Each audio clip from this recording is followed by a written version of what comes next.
Welcome to Ben Franklin's World, a podcast about early American history with Liz Covart.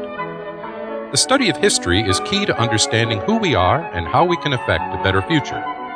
Ben Franklin's World will introduce you to historical people and events that have impacted and shaped our present-day world. And now, here's your host, Liz Covart. Hello, and welcome to episode 17 of Ben Franklin's World, the podcast dedicated to helping you learn more about how the people and events of our early American past have shaped the present-day world we live in. Each week, we sit down with an historian to discuss their unique insights into our early American past so we can learn more about who we are and how we can affect a better future. Parlez-vous Français? Do you speak French? Believe it or not, there was a time when the United States spoke French. Perhaps not linguistically, but culturally, artistically, and gastronomically. Today we speak with François Furstenberg, an associate professor of history at Johns Hopkins University. François is the author of When the United States Spoke French: 5 Refugees Who Shaped a Nation. In today's episode, François will reveal how 5 French aristocrats, early leaders of the French Revolution, were forced to flee France during the 1790s and why they chose to settle in the United States. How these 5 Frenchmen and their fellow exiles influenced American art, culinary tastes, fashion, and culture, and why many Americans opted to embrace French culture during the 1790s and how it helped them define their early identity as Americans. And as a bonus, François will also reveal how Napoleon Bonaparte almost settled the Louisiana Territory instead of selling it to Thomas Jefferson and the United States in 1803. But first, I have a modern-day discovery to share with you. After studying all the best available news, foreign and domestic, Liz has a modern-day discovery to share with you. Would you enjoy the opportunity to spend a day engaging with and discovering history with historians and fellow history lovers? If so, you should check out the 2nd annual History Camp. History Camp 2015 will take place in Framingham, Massachusetts on March 28, 2015. History Camp follows a populist format. Anyone can submit a topic to present on.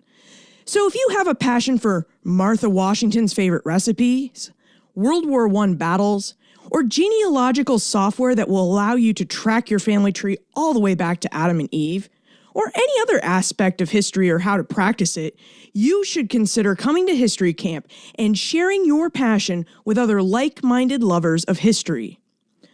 On the day of the event, organizer Lee Wright and his assistants will organize the presentations into a schedule, and History Camp attendees will choose which presentations they would like to attend. I attended and presented at the first History Camp last year, and it was so much fun. I discovered many different and new techniques to present and interpret history. I also enjoyed the opportunity to meet others who shared my passion for the past. So if what I described sounds like an awesome day to you, check out History Camp at historycamp.org. And if the trip to Framingham, Massachusetts is just too far to travel, visit historycamp.org and learn how you can start a history camp in your hometown. And now for our conversation with François. With tidings and wisdom to share about our early American past, here is this week's special guest. Joining us today is François Furstenberg, an associate professor of history at Johns Hopkins University. His research interests include the history of the United States between the 18th and 19th centuries. François is the author of 2 books, In the Name of the Father, Washington's Legacy, Slavery, and the Making of a Nation, and, most recently, When the United States Spoke French: 5 Refugees Who Shaped a Nation. Welcome to Ben Franklin's World, François. Thank you. So today we will discuss French influence on early American life, culture, and politics using details from your book, When the United States Spoke French. And I have to admit, when I first saw your book, I read the title and I said to myself, was there ever a time when the United States spoke French? But when I read your book, I was pleasantly surprised because at least in the early republic, not everybody may have spoke the French language, but they certainly spoke French culture. That's right. I mean, the title is a little bit metaphorical. It's not meant to indicate that everybody spoke French, but it is meant to suggest that there is a kind of French past or Francophone past that people don't really think about, and it was particularly strong in this period after the American Revolution, when of course the French were the great allies of the United States, and before the kind of diplomatic falling out of the late 1790s between France and the United States. And this really was a moment when Americans of all stripes, not just the elite, although certainly the elite, but also way down the kind of social scale, were really turned towards France, French culture, French trade, French goods that they were consuming, all kinds of things. So it's really this kind of interesting moment when you can kind of recover a past that many people have forgotten about. So how did you come to investigate this special moment and follow the lives of 5 French Revolution refugees who settled in the United States during the 1790s? I guess part of it is a little autobiographical in a sense. When I was finishing my dissertation, I was focused on that work, which was, as you mentioned in the introduction, on George Washington, and it was a very kind of American-centric topic. And I was searching around for a project that would come after that one. And this was a moment when a lot of historians were getting increasingly interested in what they called the Atlantic world and exploring connections between colonial America and the early Republic and the larger kind of Atlantic world, that is to say Europe, Africa, Latin America, these connections and circulations. So there was a kind of intellectual context at work here, that this was some really exciting work coming out. And then the autobiographical context is that I got a job at the University of Montreal, which was a Francophone institution, and I moved to a corner of America that I had never known before, and which actually did speak French. Here was a part of America that spoke French, and so trying to connect my own research on the United States with broader kind of Francophone tendencies seemed like something that would be interesting. It would allow me to create some bridges with my colleagues and with my students, and so this seemed like a really interesting topic for me to explore during the time that I was living there. Well, let's talk and investigate this broader context. In 1789, France erupts in revolution, but that's as far as I can take us. Would you provide us with a brief overview of the French Revolution? What happened that 5 of its well-known early revolutionaries had to seek protection and refuge in the United States? What I think is it's the less famous part in a sense of the French Revolution, which is to say the really early stages when revolution breaks out in 1789. And there's this period for a couple of years where the revolution is a very, it's seen as a kind of moderate revolution. And the people at the forefront of the revolution are people like Lafayette, who were inspired by the American Republic that had broken out, that had emerged a decade earlier across the Atlantic. And they're also very impressed with British system of government, with a kind of constitutional monarchy. And so they're enemies of absolutism. They're enemies of the kind of state that had existed in France before 1789. But they're not radical Republicans in the sense that, like the people who will emerge a little bit later in the 1790s. I think of them really as kind of centrists. So they're sort of George Washington types in many ways. And the kind of government that they try to implement in France in these early years of the French Revolution is a constitutional monarchy. Now, that doesn't succeed. They're at the forefront. So these are people like Lafayette. In fact, one of the characters who I look at is Lafayette's brother-in-law. His name is Noailles. And these are all people in that mold. They're descendants of the nobility in France, the French nobility, but they're liberals. So they're not kind of reactionaries siding with the Ancien Régime, and they're not like the sans-culottes who are already mobilizing on the streets of Paris. They try to situate themselves in between these two, what they consider these two extremes.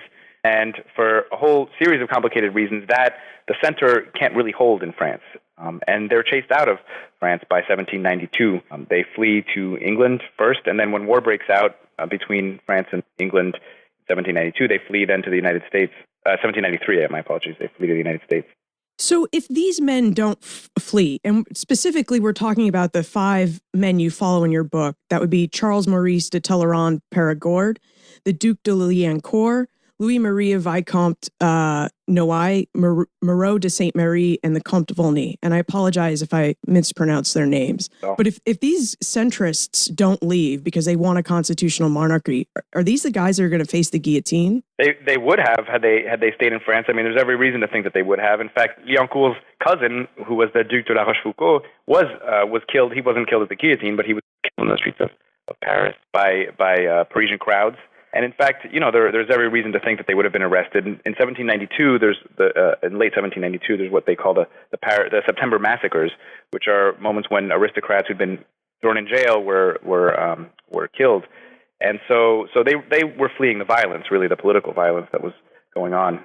So why do they opt to seek refuge in the United States? You mentioned that they had gone to Great Britain. It seems like they could have gone to the Netherlands or Spain or Italy or some other country in Europe. But why did they settle in the United States? Many of them had fled. I mean, three of them of the figures who I follow had fled first to England. So they had important connections in England. They had friendships that allowed them into life in London. And they had to leave England when war broke out between France and England in early 1793 after the king's execution.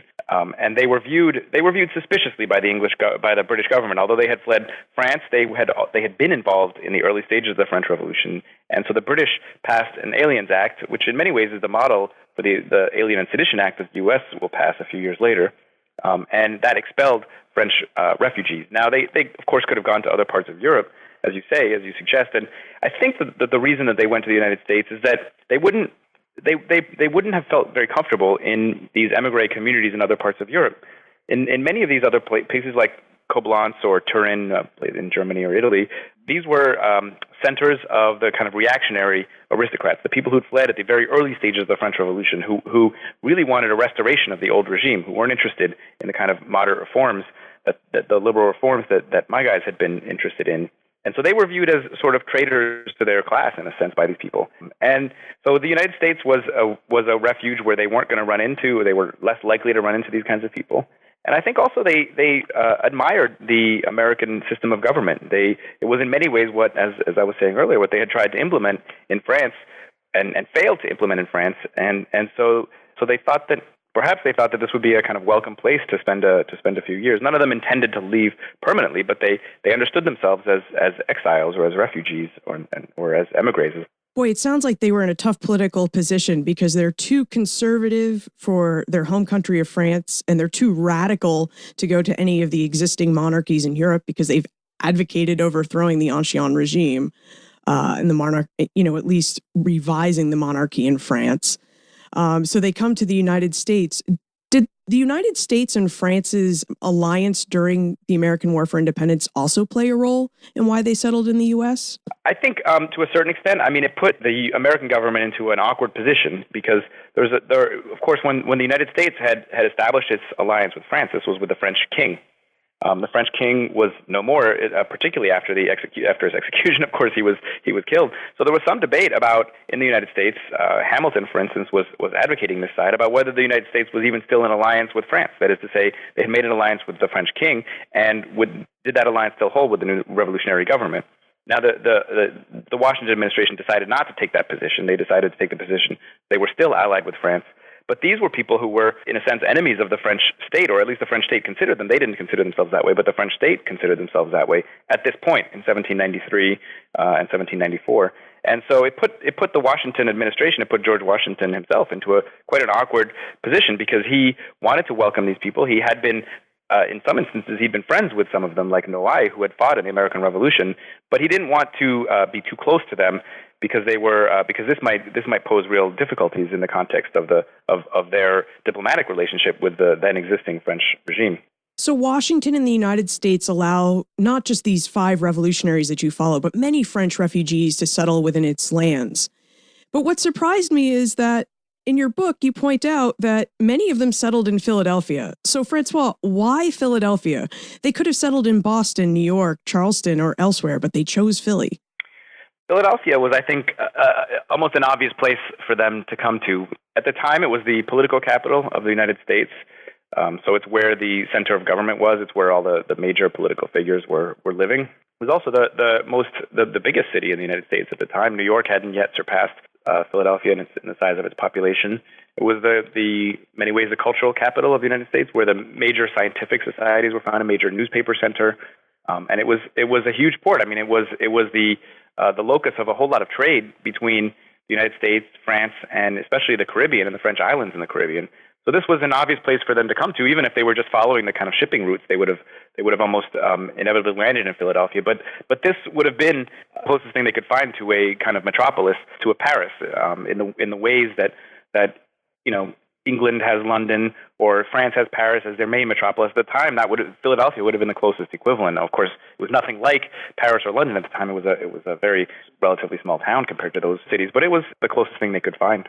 So Philadelphia is not Paris, especially in the 1790s. Could you give us an example of maybe what one of the refugees thought or wrote about when he entered Philadelphia, as he's fresh off the boat? Well, you have to keep in mind that they were fleeing political violence abroad, and they hadn't exactly chosen, although as you say they had alternatives, they hadn't exactly chosen to. They felt forced to come to the United States, so they weren't already coming in the best frame of mind. But almost all of them comment with no small, I would say, level of contempt, even in some cases a little bit of disgust at the conditions they find there. It seems like a very rustic place. The docks are muddy, it's dirty, it smells. It's one of them, I think it's Talleyrand, but I'm not sure, or maybe Volney, comments on the sort of uniformity of the architecture. What we love to see when we go to the old part of Philadelphia, the 18th century part of Philadelphia, is these old kind of quaint brick houses. To them, it seemed incredibly boring and uniform, and these straight streets in perfect parallel and perpendicular lines felt sort of mind-numbing to them. They would wander around, not know which street they were on because they all looked the same. So there wasn't much redeeming, at least architecturally, that they found when they arrived. They were largely, I would say, a little bit disappointed. And what did they do when they got to Philadelphia? I mean, I find it hard to believe that some of these aristocratic gentlemen sought jobs. But did they seek jobs, make friends, and maybe dabble in trade or American politics? Well, they were pretty out of place when they arrived. I mean, these are, as I said a little earlier, these are descendants. These aren't just French aristocrats. These are descendants from the upper echelons of the French nobility. I mean, these are some of the oldest and most distinguished and wealthiest French families from the old regime. And so they were, I would say wildly out of place in Philadelphia. This is not the kind of person you would typically run into on the streets of Philadelphia. When they arrived, they began establishing friendships. I mean, one of the things that they found when they came to Philadelphia was a huge French community. There were people not of their social background, but there were people who, many of them had come from France, but most of them had come up from the Caribbean. There were thousands of people who'd fled the violence in the Haitian Revolution and had come to the United States to take refuge for themselves. So there was this very large French community, and one of the things they found when they arrived in Philadelphia was that it was actually quite French.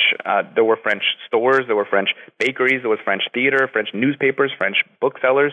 There were all kinds of things happening in France. So that was one of the first things that they found when they came to Philadelphia, and they did mix with this community to a certain extent. Although they seem to have been close to each other. They established this very tight-knit community among themselves in the midst of this larger French community. And many of the friendships they established were with wealthy Americans, kind of elite Americans who were really kind of excited to have them in their midst. And they immediately were bombarded with invitations to dinners or to balls or to tea, so that they could be, in a sense, shown off by the Philadelphia elite. These were people from who were familiar with the kind of norms of the court at Versailles, the things that had only sort of been heard of from a distance by wealthy Americans. And so this was something that was very exciting for them, for the Americans, and they were happy to have them there and to invite them to their social gatherings. So they established friendships. In economic terms, it was a little hard for me to piece together. Many of them came. Some of them seem to have come with some element of capital, and by capital I mostly mean letters of credit. They weren't really carrying sort of silver plates over, which would have been a very standard way of transferring wealth across the Atlantic when you fled. But they had letters of credit from wealthy Britons or wealthy Dutch bankers. They were able to live, quite relatively well off at the beginning. But gradually, as it became clear that they were going to spend a little more time in the United States, they began getting interested in investments in American land. They thought they saw all this land for sale and thought this might be a real opportunity to reestablish some of their fortunes. So that was where they began dabbling. With one exception. One exception is Moreau de Saint-Méry, who is one of my characters. He doesn't quite fit the mold of the other characters in the sense that he wasn't descended from the French nobility. He came actually from the Caribbean. He was born in the Caribbean, but he became a lawyer, and he was involved in the early stages of the French Revolution. And like the others, he'd sat in the Constituent Assembly. When he came over, he came with his family, and he needed money more urgently. He really came with very little, and so he first worked as a clerk in a shipping firm, and then found through his friends he was able to gain some loans that he used to establish a bookshop in Philadelphia. So he became a kind of tradesman in Philadelphia, and he found the experience deeply humiliating. You've raised so many great issues, and I want to talk about at least three of them: the culture, the political connections, and this economic connections with credit in Europe. So let's start with the culture. How did this French community, especially the one that you follow in Philadelphia, get the United States to speak French in terms of French culture? You said that they established bakeries and bookstores. How did Americans receive this culture, and how and why, or did they adopt it? Well, there was a huge demand for French goods at this time. France had already established itself as the kind of pinnacle of refined taste for European culture. And this was true as much in England as it was in other parts of Europe. I mean, the court of the Russian Tsar spoke French in the court. So this was already a kind of well-established phenomenon. And Americans who in many ways felt themselves to be or had felt themselves to be kind of provincial Britons felt themselves to be part of this larger European culture. And now that they were established as Americans, they were seeking to kind of establish their cultural their cultural bona fides, if you. So there was a great demand for French goods, and there was an enormous amount of trade between the United States and the French Caribbean. After England, the French islands in the Caribbean were the largest trading partners with the United States. And after the Revolution, there had been this attempt by French and American authorities to encourage trade between the United States and France.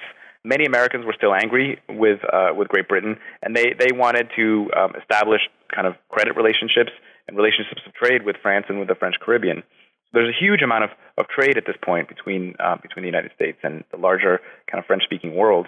And this manifested itself after the arrival, in particular, of all these refugees from the Caribbean. This manifested itself in all these goods being manufactured and sold in Philadelphia.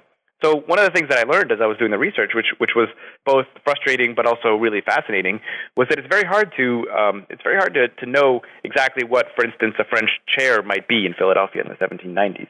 I mean, is it a chair that comes from France, or is it a chair that's manufactured by a French artisan who's living in Philadelphia, who's established himself in Philadelphia? Or is it a chair that's based on French styles, which is being manufactured by an American? All three of those things are, in a sense, French chairs. And I just use chairs as the first thing that popped into my mind. But this is true of all kinds of goods and all kinds of architectural styles, all kinds of furniture and interior decorations. And so there's this real turn towards French culture in this period, and it manifests itself in this kind of world of material objects that surrounds Philadelphians and in many ways Americans.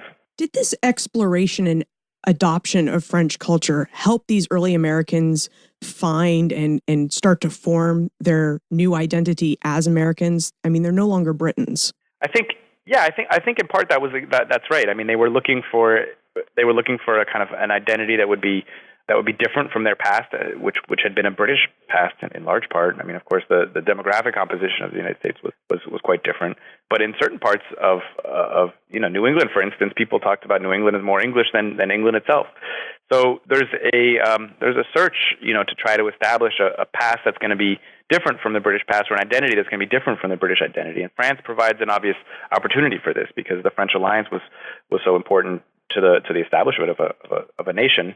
And it's a way of differentiating themselves in many ways from British. So the kind of diplomatic context, I think it's maybe a little hard to recapture this world. But the United States is really a puny power at this point. I mean, the United States is very small and operating in a world of giants. So France and Great Britain are really major powers, and so this diplomatic relationship is something that people feel in many ways. I think. I mean, it's not just important kind of diplomatically or geopolitically. It becomes part of an American identity, and to understand the themselves as in an alliance with France is really to shape part of their American identity and to shape party politics even. I mean, the first party system, which was between the Federalists and the Democratic Republicans, I mean, many people talked about them as the British Party and the French Party. I mean, so this really was part of the fabric of political and cultural life in the 1790s.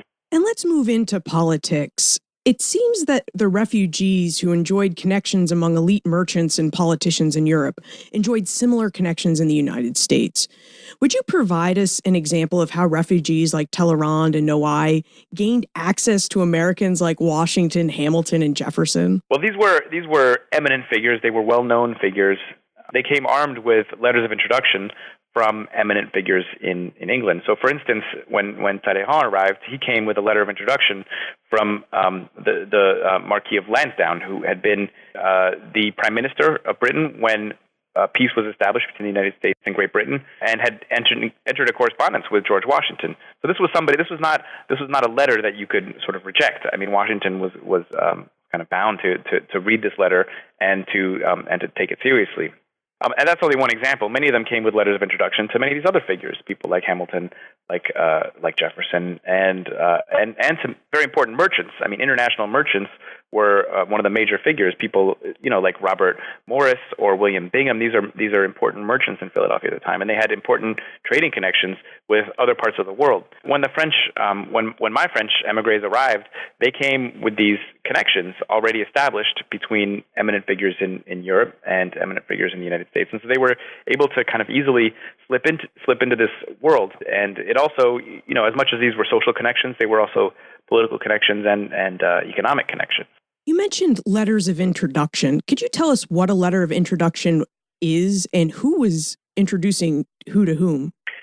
Yeah, I mean, I became really fascinated with this genre while I was doing the research for this book, because travel, I guess we don't maybe think about it often enough, but travel is just incredibly difficult in the 18th century. You travel these long distances. It takes about 6 weeks to cross the ocean. Sometimes if conditions were difficult, it could take a good deal longer than that.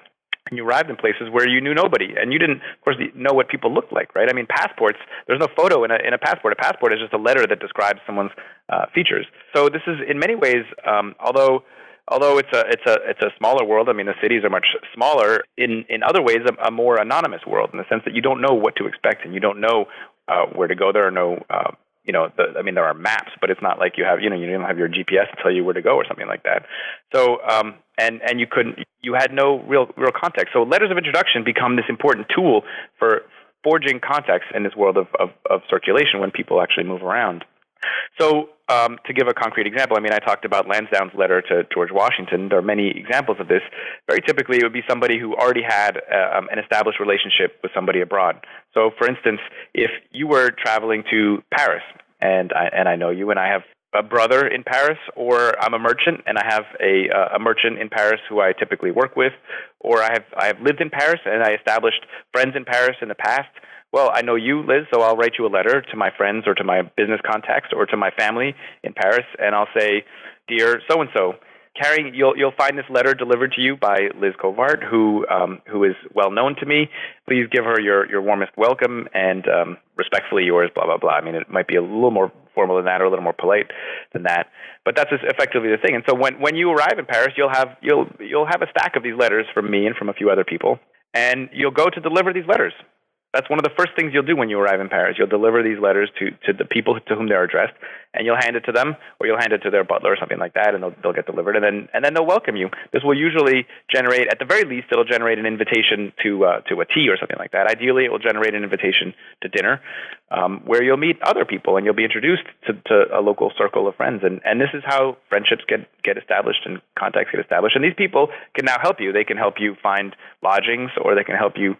They can help, of course, introduce you to other people, and help you navigate this new city that you don't know at all, that is completely unfamiliar.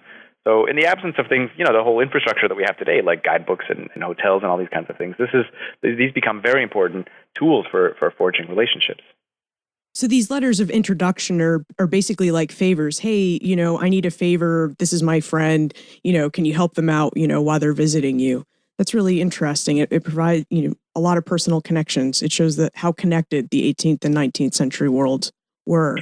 Yeah, and I mean, it works both ways too. I mean, I think ideally my correspondent would be interested to meet you, and so this will be something that it's a favor in a sense on both ends, but it's certainly more of a favor to the person who's doing the traveling.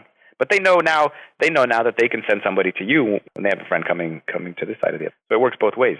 So this is, the 18th and 19th century version of social media, social networks, and the World Wide Web of personal connections.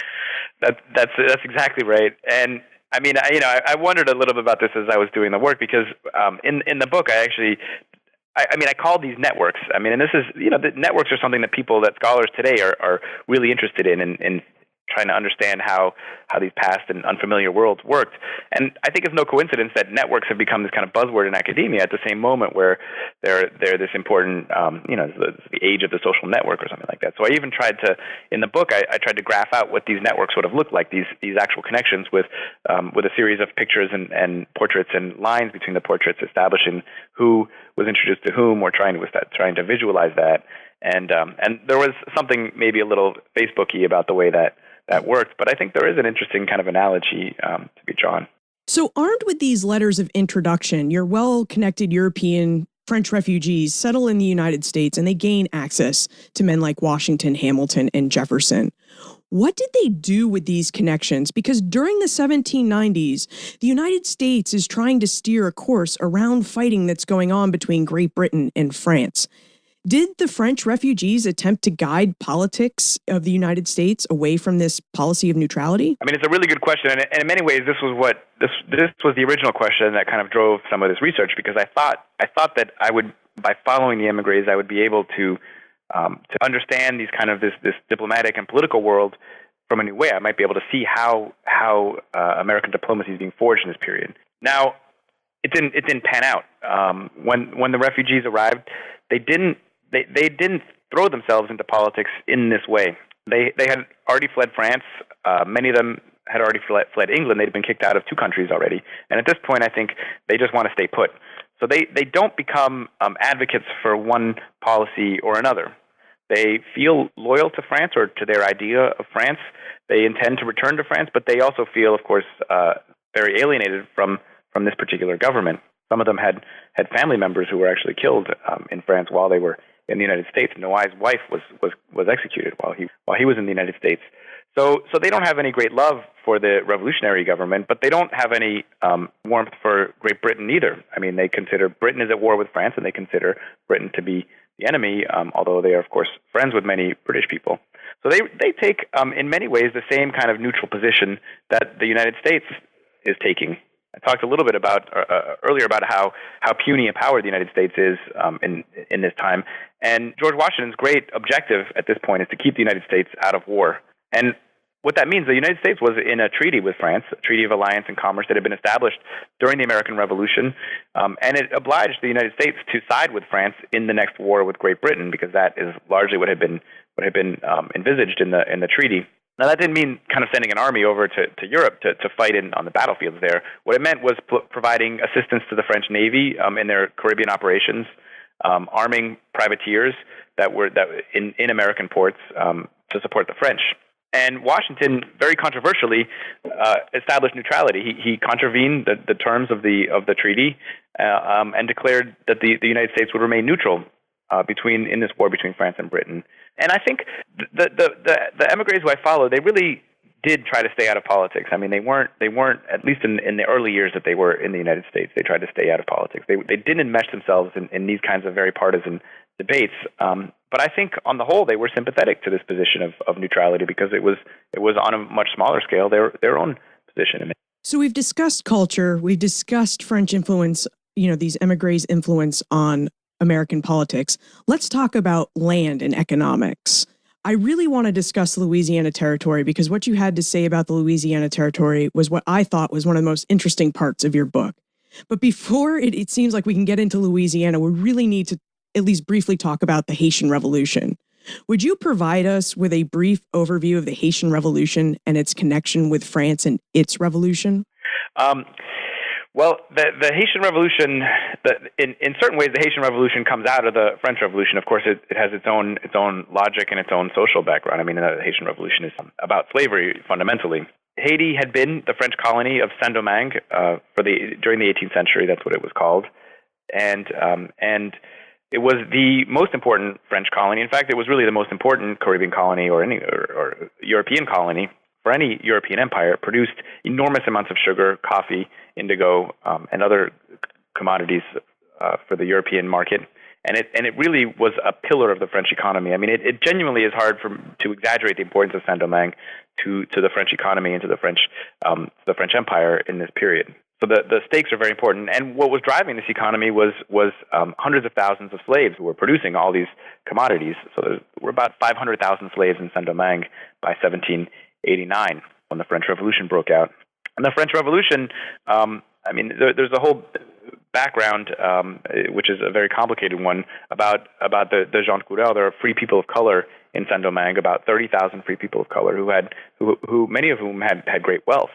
And there's roughly 30,000 whites in Saint-Domingue in this period, so roughly equivalent population of white and people of color. People of color, gens de couleur are people who are of mixed ancestry, typically mixed French and African, and so they had been gradually losing rights over the past 20 years. There had been really an attempt to establish greater hardening racial lines in Saint-Domingue. So there's a great deal of unhappiness and unrest among this powerful population of gens de couleur, and this sort of boils over as the French Revolution begins, because the French Revolution has this important language of equality and of liberty, and the gens de couleur, the free people of color, begin demanding equal rights in Saint-Domingue, and this launches.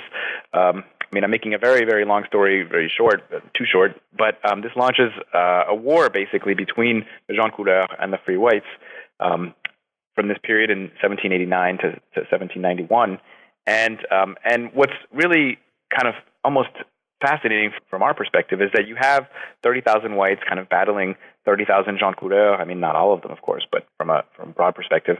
And they're surrounded by 500,000 slaves who are deprived of all their rights, and who are living in the most grueling and unbelievable conditions. And there's almost no recognition that these claims to liberty and to equality being made by all sides are going to might have an impact on the slave population.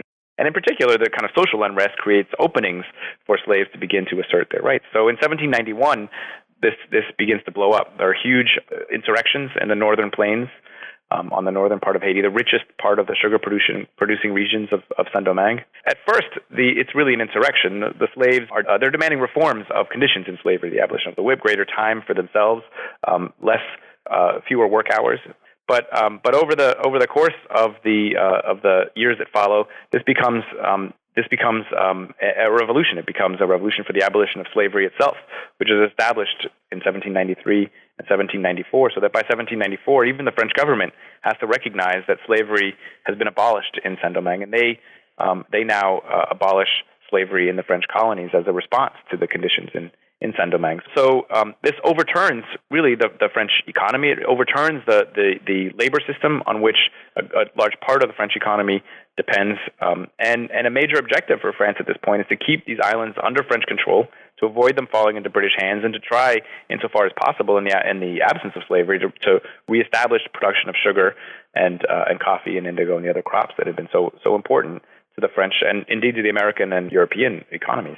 And this story, of course, brings us to the Louisiana Territory, because we have actually a big story arc here. We have the American Revolution and France's help with that. Then we have the French Revolution also seeking its own form of democracy and new government, freedom and equality. And these sentiments spill over into Haiti, which was Saint-Domingue at the time. This is a very important sugar-producing colony. It produces a lot of wealth for France.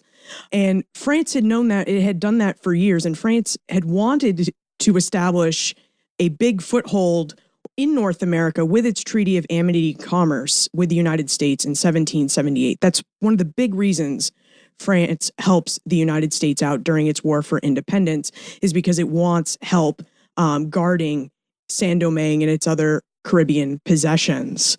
But the French really never get the degree of influence they desire. The Americans never really give them the foothold that they need. So in 1800, Napoleon tries to remedy this situation. He's trying to better protect France's Caribbean possessions and gain the foothold in North America that the Americans have denied them by purchasing 530 million acres of Louisiana Territory from Spain. So, Francois, why did Napoleon want the Louisiana Territory? I mean, it's one thing to have possessions in the Caribbean, but now he wants possession in North America. What you outline is exactly right. So that is to say, the importance of the United States for France had always been, during the American Revolution and after, had always been connected to the Caribbean. That was one of the most fascinating parts of this research for me. I mean, this had never really occurred to me. I have to confess that there's really no such thing in this period as a kind of direct French-American relationship. I mean, this is what I was originally interested in, connection between France and the United States.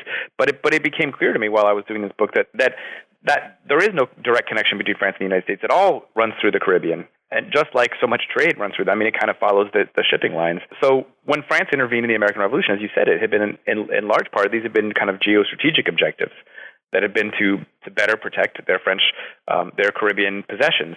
The American colonies had provided enormous amounts of support to the British during previous wars.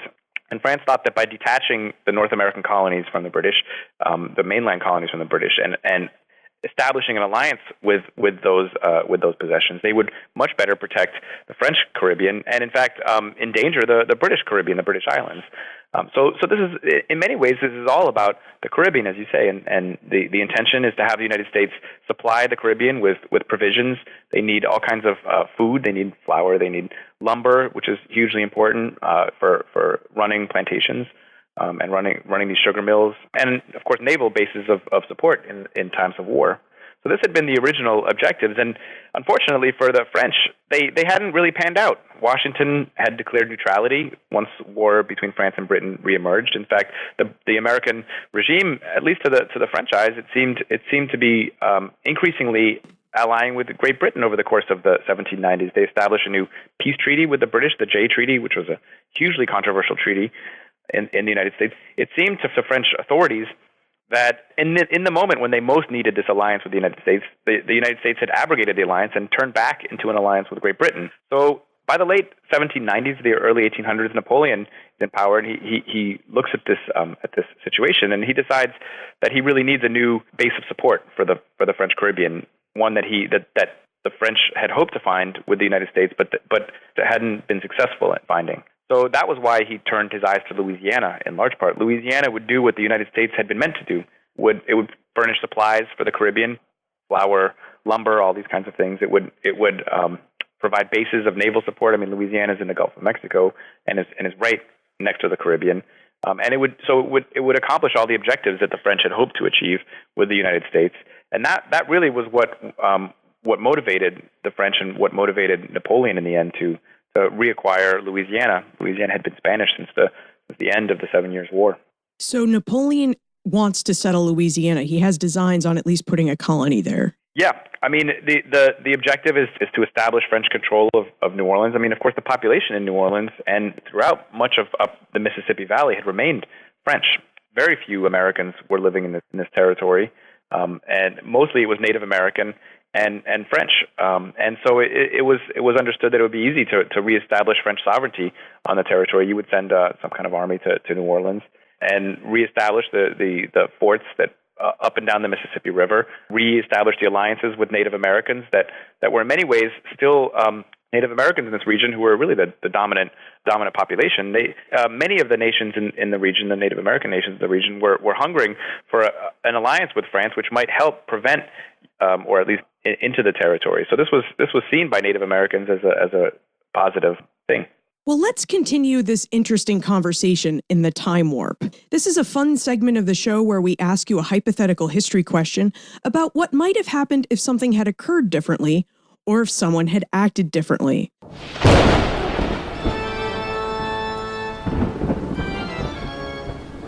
The time warp.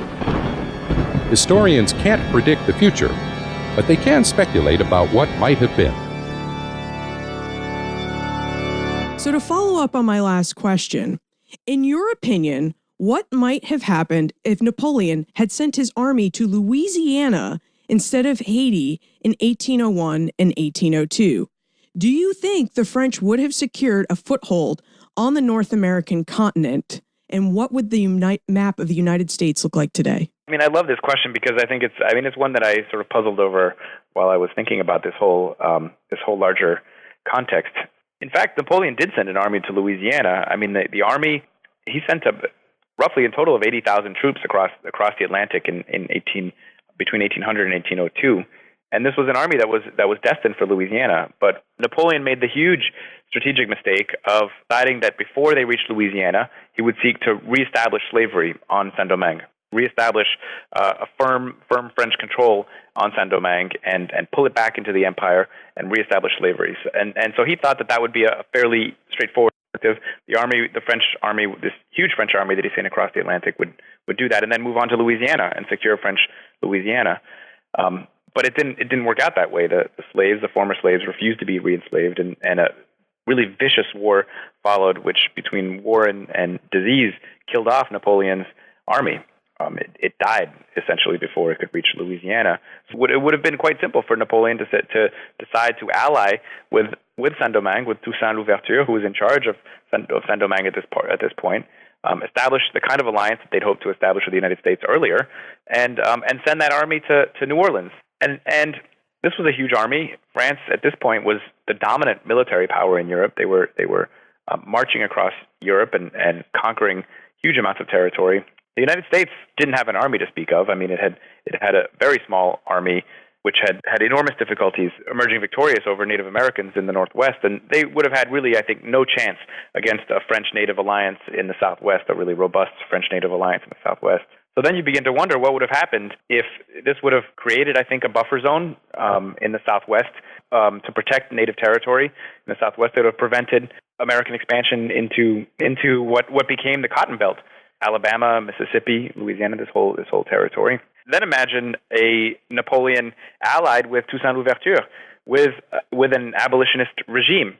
Imagine a mixed army, because that's what it would have been had Napoleon taken this course. That's what it had been in the Caribbean in the 1790s, a mixed racial army of former slaves and Frenchmen fighting the British to great success in the Caribbean in the 1790s, and had this multiracial army moved into Louisiana, we can only imagine how that would have destabilized slavery in the United States.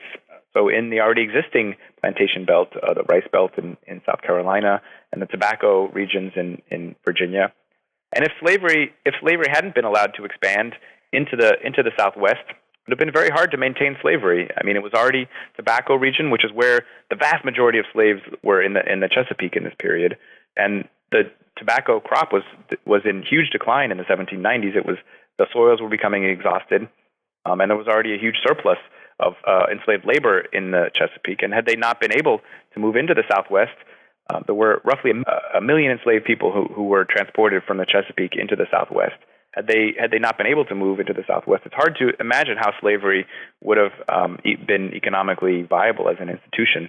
So you can go very far in this kind of fantasy world, but it's really fascinating to think about, and it's fascinating, I think, to think about how contingent all of this was. I mean, this massive expansion of slavery into the Southwest, which ultimately, of course, entrenched itself so powerfully that it led to the Civil War, really was very, very contingent. I mean, it might all have come out very differently with a few different strategic decisions by Napoleon. Well, you've left us with a lot to consider and think about. I mean, would the United States have had a civil war? Would it have expanded to California? Would more than half of the North American continent be speaking French right now? I mean, these are all things we can consider just based on those ideas. But before we conclude, would you tell us about what you are working on now? Well, I'm still kind of recovering from the book at this point. It's an exhausting process, but I have a few smaller projects that I'm interested in. While I was doing the research for this, I became really interested in Frederick Jackson Turner, who's mostly known as a historian of the frontier, but he had edited these documentary collections that I used a lot in the research for this book, and became really interested in why he had edited this. These were diplomatic correspondence among the French and the Americans, and it's actually in French. And Turner edited this French language correspondence. And so, this got me very interested in Frederick Jackson Turner. So I'm working with another historian, Eric Hinderaker, who's mostly a Native American historian. We're working together on a little book. It's going to be this time a very small book we both want, on Frederick Jackson Turner and thinking about him in different contexts. And I also have a little collection of George Washington's writing, editing right now for a textbook publisher. These are some smaller projects as I kind of begin mustering up the courage and the energy for a bigger book. Well, we wish you the best of luck with those little projects and with your future unknown bigger project. Where's the best place to look for more information about you, your work, and how to get in contact with you? I guess I have a webpage on the Johns Hopkins History Department website, and it's easy to find my contact information there and more details about the books. Well, Francois, thank you for helping us explore how the United States spoke French. We enjoyed having you on the show. Thank you so much. It's been a really fun conversation. So, parlez-vous Français? As Francois showed us, many Americans certainly did. If not linguistically, they spoke French in terms of French culture. And that's because after the War for Independence, many Americans struggled to figure out what American culture was. So they experimented with and adopted many forms of French culture to see what suited them and their new American identity. And to think, if Napoleon hadn't sent his army to Haiti to crush Toussaint Louverture and the Haitian Revolution, then it is quite possible that many Americans west of the Mississippi River would be speaking French right now. And that's an interesting thought.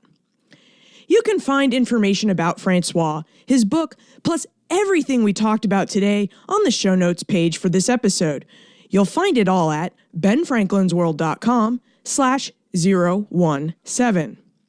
Don't forget to check out History Camp 2015. I've included a link on the show notes page for this episode to make it easier for you. But in case you'd like the link right now, it's historycamp.org. I would greatly appreciate it if you would rate this podcast. Your rating and review will help us keep Ben Franklin's World visible and findable for new people.